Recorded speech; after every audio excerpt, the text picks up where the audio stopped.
The first and most vital principle of a life of consequence, a life that leaves a permanent mark upon the history of our race, is the unwavering recognition that you are not a product of blind chance, nor are you a drifter upon the tide of circumstance, but a specialized engine of progress designed for a specific utility in the great laboratory of human affairs. In the massive, interconnected machinery of human advancement, where every gear must mesh with precision, every man of mark must realize that his existence is not an accident of birth, but a solemn summons to stewardship. If you carry yourself as though the divine intelligence, the very architect of all industry and the source of all natural law, resides within the sanctuary of your own mind, your voice will lose its hollow modern tremor and gain the deep, resonant authority of an ironmaster's command. Your posture will reflect the quiet, unshakable dignity of a man of affairs who understands his place in the divine order of the world. You must stop seeking the permission of the mediocre or the approval of the idle to live with a burning industrial purpose. When you cease your hesitation and cast aside the crutches of doubt, the laws of the universe cease their delay in rewarding your resolve.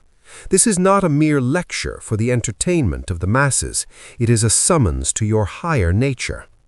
If these words find you now, it is because you are prepared to rise above the cottage of your birth and enter the expansive palace of achievement through the narrow gate of discipline.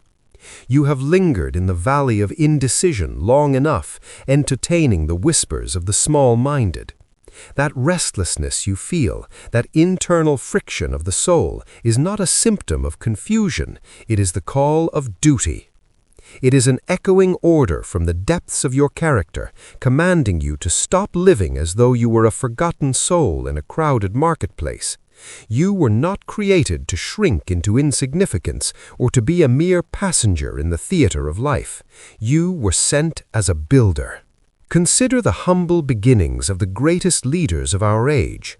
They were not rocked in the cradle of luxury, but were born into the stimulating school of poverty. It is from the cottage of the poor that the world receives its greatest teachers and its most enduring empires. Poverty is the greatest heritage a young man can possess, for it teaches him the necessity of work, the value of $1, and the discipline of self-denial. Do not look upon your lack of means as a burden, but as the very forge that will temper your character. The man who is born to wealth often lacks the motive power to rise. He is a captive of his own inheritance.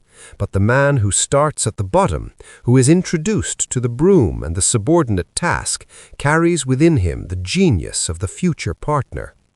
He understands that no task is too small, no duty too menial for the man who intends to master the whole. He does not ask what his employer can do for him, but what he can do for the enterprise. He is the first to arrive and the last to leave. He is always looking for the opportunity to do something exceptional, to go beyond the strict boundary of his assigned duties and attract the notice of his superiors. This is the path to the top of the ladder. To reach such heights, you must aim high. I would not give a fig for the young man who does not already see himself the head of an important firm. You must cultivate the spirit of the conqueror, the resolve of the man who knows that his success is inevitable if he only remains true to the laws of industry and character. You were sent with a command, and the power that sent you, the same power that governs the turning of the tides, the smelting of the ore, the precision of the stars, and the accumulation of honest capital, does not apologize for its might. The man who listens with reverence, who studies these principles of wealth and character until they become his inward law, will not merely change his habits, he will become the living embodiment of purpose. He will walk with the clarity of a man who knows the strength of his own steel and will finish the work that his Creator began. Understand this truth. The moment you embrace this reality, you no longer walk as an ordinary man burdened by the trivialities of the day. You walk as an emissary of progress and a guardian of the future. For too long you have played the part of the subordinate, bowing to the phantoms of fear and the shadows of social expectation. But now the voice of high achievement calls to you with a moral clarity that cannot be ignored. The accumulation of wealth is a duty, for wealth in the hands of the wise is a tool for the advancement of the race. But mark this well. The man who seeks wealth for its own sake, who hoards his millions like a miser, is a failure in the eyes of the divine. Wealth is a trust, a sacred responsibility to be administered for the public good. The man who dies rich, having failed to distribute his surplus wealth for the benefit of his fellow men, dies disgraced. True success is found in the mastery of oneself and the service of others. It is found in the creation of value that outlasts the individual. You are here to build, to invent, to organize, and to lead. You are here to take the raw materials of life and forge them into something of lasting worth. This requires a concentration of effort, a singleness of purpose that allows no distraction. You must put all your eggs in one basket and then watch that basket with an eagle eye. Scatter your energies and you invite failure. Focus them and you command the world. If you will obey these dictates, not merely hear them as passing winds, but weave them into the very fabric of your daily habits and your evening reflections, you will never again be the man you were before this hour. You are now the master of your mental laboratory, the sole director of your energy, and the architect of a destiny that must serve the greater good of the race. This is the law of the industrial sovereign.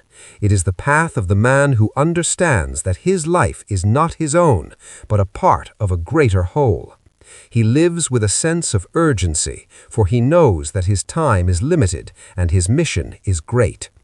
He does not waste his hours in idle gossip or the pursuit of fleeting pleasures. He is a man of action, a man of decision, a man of power. He walks with a firm step, for he knows where he is going.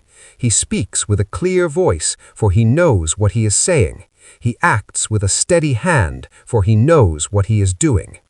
He is the master of his own fate, the captain of his own soul. He is the man who was sent, and when he appears, the world makes way for him. The systems of confusion collapse, and the foundations of progress are strengthened. He is the living proof that the divine intelligence is at work in the world through the minds and hands of those who are willing to obey its laws. This is your calling. This is your destiny. Rise now and take your place among the builders of the world. The furnace is hot, the ore is ready, and the blueprint is in your hands. Do not hesitate. Do not falter. The empire of business awaits its new sovereign, and that sovereign is you, provided you have the courage to walk in the power of the one who sent you. If you have accepted the foundational truth that you are an agent of purpose, then you must immediately and ruthlessly reject the habit of drift which characterizes the lives of 95% of the laboring masses. To drift is to admit that you are a mere leaf upon the wind of circumstance, a piece of industrial wreckage floating aimlessly upon the tide. I tell you now, you were not sent here to survive, you were sent to command. You were sent with a specific duty to weave your intelligence into the very fabric of the world's progress. Yet, how many men do we see who live like intruders in their own lives? They walk through the great halls of commerce with an air of apology, as if they must beg for the very air they breathe. They hide the fire of their ambition as if it were a shameful secret, rather than the most sacred spark of their divinity. They speak with the hesitation of a man who fears his own shadow, acting only when pushed and moving only when the path is guaranteed by another. This is not the conduct of a leader, it is the slow suicide of the character. The world, in its cold and calculating nature, prefers you to remain in this state of manageable mediocrity. It prefers the man who can be controlled by a weekly wage, whose spirit is broken by the first sign of a market downturn, and whose horizons are limited by the walls of his station. But the man who walks with the unwavering conviction that a higher intelligence is at work within his own brain, that man is ungovernable by weakness. He does not seek the approval of the crowd, because his approval comes from the results of his own labor and the alignment of his soul with the laws of production. This truth is never heralded in the popular press, nor celebrated in the assemblies of the idle, for it is a dangerous truth to those who profit from the confusion of others. When you begin to think as though the divine itself lives within your capacity for reason, you become a master of systems rather than a servant to them. You no longer wait for the support of friends or the favor of the state. You no longer serve the phantom of fear. You begin to walk differently, to speak with the weight of gold, and to build with the permanence of stone. Infinite intelligence is not a distant, nebulous concept hiding in the clouds of mysticism. It is the practical, creative force of the human mind when it is focused with a singular intensity. It is the logic of the steam engine, the precision of the telegraph, and the discipline of the ledger. But mark this, it will not move an inch until you move. It requires the ignition of your own will. When you carry yourself as though you have been assigned a task by the highest authority, your habits begin to reflect that reverence. You cease to waste your precious hours in the pursuit of trivialities. You cease to entertain thoughts of failure. You understand that your words are not mere sounds, but the blueprints for your future reality. If you allow yourself to drift while these laws are being laid before you, you commit a crime against your own potential. You must listen with the intensity of a man whose life depends upon the instruction, for in the world of high affairs, it truly does. Do not be like the man who hears but does not heed, who analyzes but does not act. The truth I give you is often hidden in plain sight, obscured by the noise of modern distraction. The wise man returns to this message daily, making it the very bread of his mental existence. He repeats to himself until it becomes a cold fact of his nature. I am not here to ask. I am here to decide. I am not here to survive. I am here to build. The moment you act upon this, you cease to walk like a common man. You walk like a man who has been sent to deliver a result. You were not created to hesitate or to wait for a lucky break. Luck is the excuse of the failure. The successful man knows that what the world calls luck is merely the meeting of prepared character with opportunity. Doubt is a foreign element to your nature. It is a rust that eats away at the iron of your resolve. Delay is not your inheritance. It is the thief of your fortune. Fear is a lesson taught by the world to keep the masses in their place, but you must unlearn it through the daily exercise of your sovereign will. The force that shaped the universe and established the laws of physics is the same force that fuels your desire to rise. It did not create you with uncertainty. It created you with the power to shape your environment. Most men move through their days with a hesitation in their very breath, walking lightly as if trying to avoid disturbing a world that has already dismissed them. They wait for a permission that will never come, for a sign that is already within them. But the man of mark understands that he is the sign. He walks with his fire in the open, knowing it was given to him by a power that does not manufacture weakness. If you were sent, and you were, then there is something within you that is greater than your education, greater than your current bank balance, and greater than any environment you currently inhabit. This divine something demands expression through your work. The reason so many feel a hollow restlessness is because they have disobeyed this inner instruction. They have ignored the voice of duty that speaks through their own ambition. Every time they negotiate with their own fear, they shrink. Every time they choose the path of comfort over the path of industry, they become spectators in their own history. Let me speak with the moral clarity of an old man who has seen the rise and fall of many. Failure is the inevitable result of being out of alignment with your purpose. When a man hears the call to build but clings to the safety of the shore, he must sink. There is a law that governs the rise of every great enterprise, and it begins with the authority you carry in your own spirit. You must live as a command, not a plea. You must speak not as someone wondering if he belongs in the boardroom of life, but as one who knows he was chosen to lead it. Do not tell me of your flaws or your past mistakes. The forge doesn't care about the previous shape of the iron. It only cares about the heat and the hammer of the present. Alignment is the only requirement for the resources of the world to flow towards you. When you align your thought, your speech, and your action with your divine assignment, the very stars in their courses will seem to fight for your cause. If you have resolved to walk as an emissary of progress, you must now master the most vital engine of the industrial spirit, the law of concentration. Failure, in the vast majority of cases, is not a result of a lack of ability or a lack of opportunity. It is the inevitable consequence of a scattered mind. Many young men, eager to rise, make the fatal error of dabbling in 100 different ventures, spreading their capital and their brain power so thin that they become masters of none. I tell you, the old adage, "Do not put all your eggs in one basket," is the counsel of the timid and the unsuccessful. It is the path to mediocrity. The true man of affairs, the one who intends to leave his name etched in the annals of history, puts all his eggs in one basket and then watches that basket with the unblinking eye of a hawk. He concentrates his every waking thought, his every ounce of energy, and his every dollar of capital upon the mastery of his chosen craft. To scatter your energies is to invite a slow leak in your industrial boiler. To concentrate them is to create a head of steam that can move mountains. You must become a specialist in a world of drifters. Whether you are sweeping a floor, managing a ledger, or overseeing a rolling mill, you must do it with such singular intensity that the world cannot help but take notice. Failure is not a natural state for the man of character. It is merely the feedback of the universe, indicating a lack of alignment or a lapse in concentration.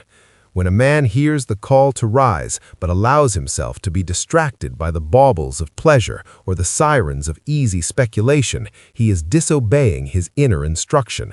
Speculation is the great rock upon which many a promising career is wrecked. The man who seeks to gain without giving, who hopes for the turn of the card or the sudden fluctuation of the market to make his fortune, is a man who does not understand the moral basis of wealth. Wealth is a reward for service rendered. It is the byproduct of utility. If you choose the path of the speculator, you choose the path of the gambler, and the end of that path is ruin. But if you choose the path of the builder, the path of patient, unremitting attention to detail, you are aligning yourself with the very laws that built the empires of old. You must live your life as a command, not a plea for favor. Do not tell me of your lack of education or your humble beginnings. I have seen men with every advantage of the university fail miserably because they lacked the grip to hold on to a purpose. And I have seen men who could barely read their own names rise to the head of great corporations because they possessed the discipline of concentration. Consider again the life of Mr. Lincoln, a man who emerged from the pauper's university of a log cabin. He was not a man who drifted. He was a man who focused his mind upon the principles of justice and union with such ferocity that no amount of public scorn could move him. He was mocked as a rail splitter, yet he split the foundations of an unjust system because his moral aim was certain. He did not wait for the world to be ready for his message. He worked in the silence of his own study, sharpening the axe of his intellect until the moment of opportunity arrived. Destiny moves with the man who is prepared. If you walk in obedience to your chief aim, the resources you require will appear, often from the most unexpected quarters. This is not mysticism. It is the rational result of a mind that is so focused it becomes a magnet for the materials of success. Every morning you must confirm your resolve. Look into the glass and ask, am I a drifter today or am I a builder? If you find yourself entertaining 1,000 different schemes, prune them away. Cut off every branch of your activity that does not feed your main trunk. The power you seek does not descend upon the man who is busy. It flows to the man who is effective. There is a vast difference between movement and progress. A rocking chair moves, but it makes no headway. You must ensure that every action you take is a deliberate step toward your definite goal. If you say you believe in your vision, but you refuse to sacrifice the trivialities of the hour to achieve it, then your belief is a lie. Action is the only language the universe respects. Waiting is a denial of your own divinity. The man who moves even when the path is shrouded in the mists of uncertainty begins to multiply his own strength, for movement attracts power. Boldness in the pursuit of a moral aim activates a response from the infinite intelligence that the timid can never know. Do not confuse a moment of reflection with the habit of delay. Reflection is the drafting of the blueprint. Action is the driving of the first nail. Once the blueprint is drawn, the hammer must fall. You carry within you the same creative fire that turned the wilderness into a civilization. You are not waiting for a miracle to happen to you. You are the miracle in motion. But if you disobey the law of concentration, if you allow your mind to become a playground for every passing doubt and every minor interest, you will remain exactly where you are. The world yields to the man who knows where he is going and refuses to be turned aside. It responds to the man who speaks with the authority of one who has already seen the end from the beginning. You must now become that man, the one who builds before he sees the reward, who trusts the voice of his own purpose more than the noise of the fearful crowd. Let the law of concentration be your watchword. Put all your eggs in one basket and watch that basket with a vigilance that never wavers. This is the only road to the road of success. If you have resolved to walk as a master of industry, you must now understand that the most valuable capital you will ever possess is not held in the vaults of a bank, nor is it measured in the tonnage of a steel mill. Your primary capital is the quality and the discipline of your own thought. You must guard the gates of your mind with the same unyielding vigilance that a king guards his crown or a banker protects his gold from the hand of the thief. Thought is the seat of all authority in human affairs. It is the silent engine that drives the great wheels of commerce and progress. If your thought is polluted by the trivialities of the crowd or the toxins of fear, your actions will inevitably betray you. Most men do not fall because of a lack of opportunity or a sudden turn of the market. They fall because their thinking was unguarded. They permit every suggestion of failure to enter their mental sanctum. They allow the idle gossip of the street and the pessimistic headlines of the press to rewrite their internal laws. They open the gates of their inner world to the chaotic noise of the outer world, and then wonder why their power fades and their resolve withers. But the man who has been sent, the man who walks as if the very voice of divine intelligence speaks through his capacity for reason, does not treat his thoughts casually. He treats them as sacred property. He disciplines them. He commands them. He directs them toward a singular purpose with the precision of a master engineer. Let me give you this law, carved from years of observation in the empire of business. Controlled attention is the indispensable bridge between the infinite intelligence and definite achievement. If your mind is a revolving door for every passing fear, every minor distraction, and every imagined threat, then the signal of higher wisdom cannot reach you. The divine cannot move through the clutter of a distracted mind. You must now ask yourself this question daily, hourly, and in every moment of decision. Does this thought honor the high calling that lives within me?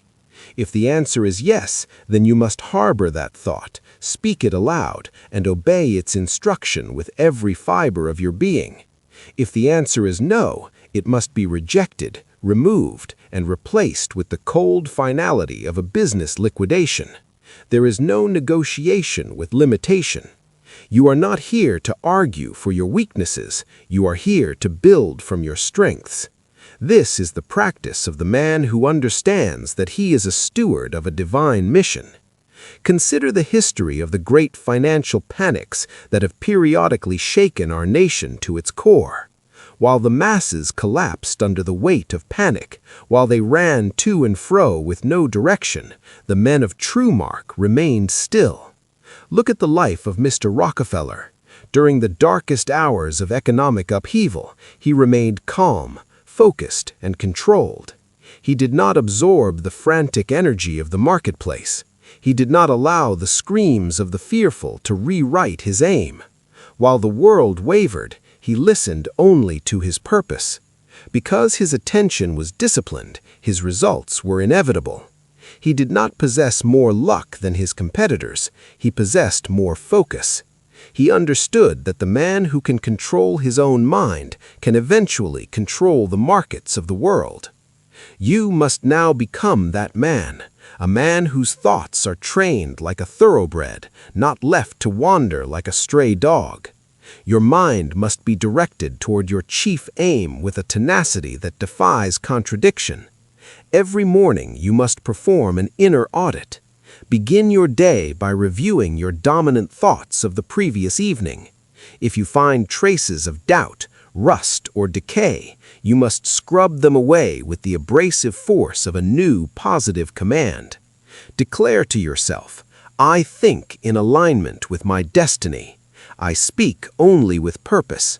I obey the voice of industry that sent me." This is your spiritual firewall. The world will never speak louder than the man who knows exactly why he was sent to occupy his station. But if you allow the volume of the world's cynicism to overtake your inner voice, your life will follow the wrong instruction, and you will end your days in the ranks of the disappointed. From this moment on, no more mental wandering, no more casual, idle thought that serves no productive end. You are a vessel of infinite intelligence, not a dumping ground for the world's discarded fears. When your mind becomes clean and focused, your decisions will become as sharp as a razor.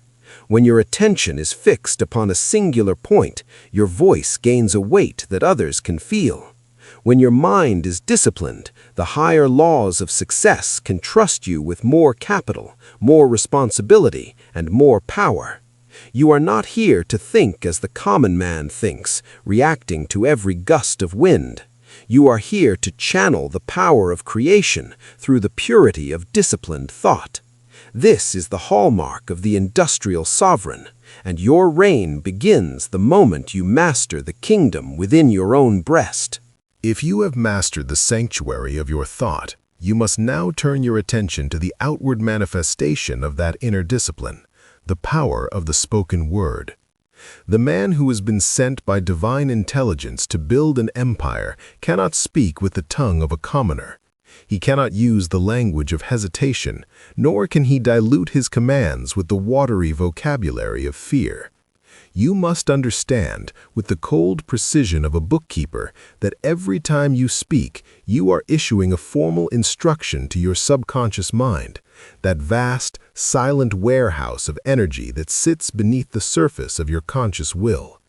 This is the spiritual and psychological law of auto-suggestion, and it governs the profit and loss of your entire life. The subconscious mind does not possess the faculty of criticism. It does not evaluate the truth or the merit of your statements. It merely asks, is this the order I am to follow? Has it been repeated with sufficient fire and conviction?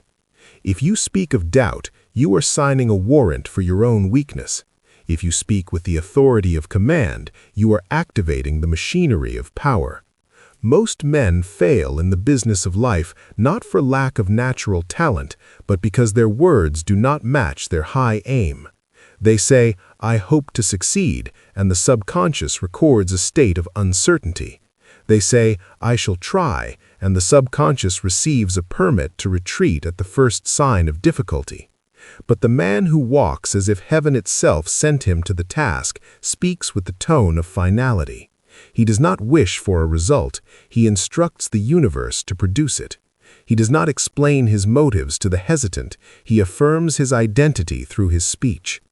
Consider the life of my dear associate, Mr. Charles M. Schwab, who rose from the humble position of a stake driver in the engineering corps to become the president of the greatest steel corporation the world has ever seen. He did not rise through the influence of powerful kin or the advantage of a university degree. He rose through the irresistible conviction of his own speech. When Mr. Schwab spoke, men of capital and men of labor listened with a rapt attention, not because of his social status, for he had none at the start, but because of the unshakable certainty in his voice. He did not explain himself with the stammering apologies of the unsure. He gave direction with the quiet belief of a man who knew his word was law. Because his words emerged from a deep internal alignment with a singular purpose, the world adjusted its pace to match his stride. He did not wait to become powerful before he spoke with authority. He spoke with authority, and therefore he became powerful. You must now adopt this same industrial standard. Your tongue must become the servant of your chief aim. If your words do not match the man you are laboring to become, your subconscious will remain in a state of chaotic confusion, and a confused mind produces no surplus. It stalls, it contradicts itself, it hesitates at the very moment action is required. But a subconscious mind that hears clear, repeated, and fiery instruction daily becomes a disciplined engine of obedience. And in the empire of business, obedience to the high law of purpose is what produces a sovereign identity. To achieve this, you must construct a formal identity script, a decree of your own making, written in the present tense as though the result were already recorded in the ledger of reality. It must begin with the words, "I am the man who was sent to build." You must speak this aloud every morning before you enter the marketplace and every night before you surrender to sleep. Do not whisper it like a secret. Speak it as if the very foundations of your future are listening for the signal to rise. Every time you catch yourself speaking a word of weakness or a phrase of maybe or perhaps, you must stop mid-sentence and correct the error aloud. Say, "That is not my speech. I speak belief. I speak law. I speak the reality I am currently manufacturing." You may think this practice is a simple or even a trifling matter, but that is the error of the superficial mind.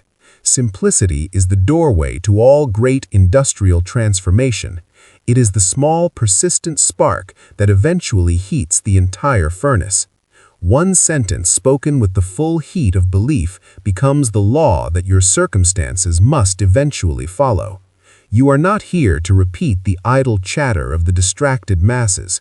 You are here to forge a new language of achievement. Every word is a brick in the construction of the character heaven sent you to build. This is not empty talk, it is spiritual and moral alignment. When your words match your calling, the world begins to obey you, for the world is always searching for a man who knows his own mind. You do not rise through noise, you rise through the precision of your decree. You rise by speaking your design into existence until the subconscious accepts it as a reflex. You were sent to speak with power. Do not betray your mission by speaking like a pauper. Part 6. The Stewardship of Surplus and the Final Decree. You are being watched. Not by the shifting gaze of the world, nor by the idle critics of the street, nor by the jealous eyes of the unsuccessful, but by the very law of industrial providence that placed you in your current station. You may think, in the vanity of your solitude, that the decisions you make in silence are hidden from the ledger of life. You may imagine that your occasional laziness is a victimless crime, that your shortcuts are excused by the pressures of the day, or that your delay is a private matter of no consequence to the race. But the eye of the infinite intelligence that sent you to this laboratory of human affairs does not sleep. Every movement you make, Every hour you invest or squander is a direct reflection of what you truly believe about your own divinity. Every moment of labor is a revelation of what you think about the great architect who gave you that labor to perform. You must understand that in the empire of business, discipline is not a matter of mere physical effort or the straining of the muscles. Discipline is a form of high reverence. It is the act of doing what is right, with fire, with intensity, and with a moral honor that remains unbroken when no witness is present. You do not work hard simply to amass a mountain of gold. You work hard because you were sent as a steward. To perform with anything less than your full capability is a betrayal of the trust placed in your mind. In the final audit of a man's life, wealth is not a virtue in itself, but a profound responsibility. I have always maintained that the man who dies possessed of millions of available wealth, which was free and in his power to distribute for the public good, dies disgraced. You are not here to play with power. You are here to manage it for the advancement of the race. If the divine intelligence has trusted you enough to place the seeds of an empire within your spirit, then every moment you waste is a theft from the man you were born to become, and a theft from the community you were sent to serve. The man who manages his character well in the silence of his private study is the man whom the laws of success will eventually promote in the open marketplace. Consider the iron resolve of Mr. Henry Ford. When he declared his intent to manufacture a machine for the masses, the experts brought him their charts of impossibility. They advised him to abandon his aim. But Mr. Ford did not flinch, for he did not treat his decision as a gamble of the ego. He treated it as a divine command. And when you treat your work as a command from the highest authority, the world's impossibilities bow before your persistence. Reality itself bends to accommodate the man who moves with reverence toward his assigned task. You must now establish your daily altar, not an altar of stone and ritual, but an altar of industry and character. Each morning you must stand and decree with the solemnity of a judge, "My actions reflect the high laws of progress. I build with fire. I move with honor." Before you embark upon any task, no matter how subordinate it may seem, ask yourself, if the Creator of all things were auditing my performance this hour, would I proceed with this same measure of care? Then adjust your effort until it matches that standard. You are now a man of the inner sanctuary, where excellence is the only currency accepted. Your integrity in the unseen will build a reputation that cannot be shaken when you finally stand in the light of great achievement. You are not a man who wonders if success is possible. You are a man who knows that success is the inevitable byproduct of obedience to the law. You are not a question mark in the history of your generation. You are the answer. Heaven does not move for the man who lingers on the shore, waiting for the tide to turn in his favor. It moves only for the man who launches his vessel with fire in his chest and a firm hand upon the rudder. Power does not arrive before the act, it arrives through the act. The decision must be made, and the work must be started before the provision appears, for obedience is the only evidence of faith that the universe recognizes. You have been instructed in the laws of concentration, the sovereignty of thought, and the speech of authority. You have been assigned your station. The days of wavering are at an end. You do not need another sign, for the spark within your own mind is the only sign a man of mark requires. You need only to act. Walk as if the divine is within you, because it is. Build as if the resources of the world are backing every brick, because they are. Speak as if your words are shaping the destiny of the race, because they are. Now go forth, not in the frantic haste of the desperate, but in the calm, disciplined certainty of the sovereign. Carry this message into every room, every transaction, and every hour of your existence. You no longer walk like a man hoping for a chance. You walk like a man who has already seen the victory recorded in the books of the future. The furnace is hot, the blueprints are drawn, and the empire of business awaits its new master. Act as if you were sent by the highest authority, because you were. And as you move in obedience, watch how the gates of the world swing open to greet you. The work is ready. The power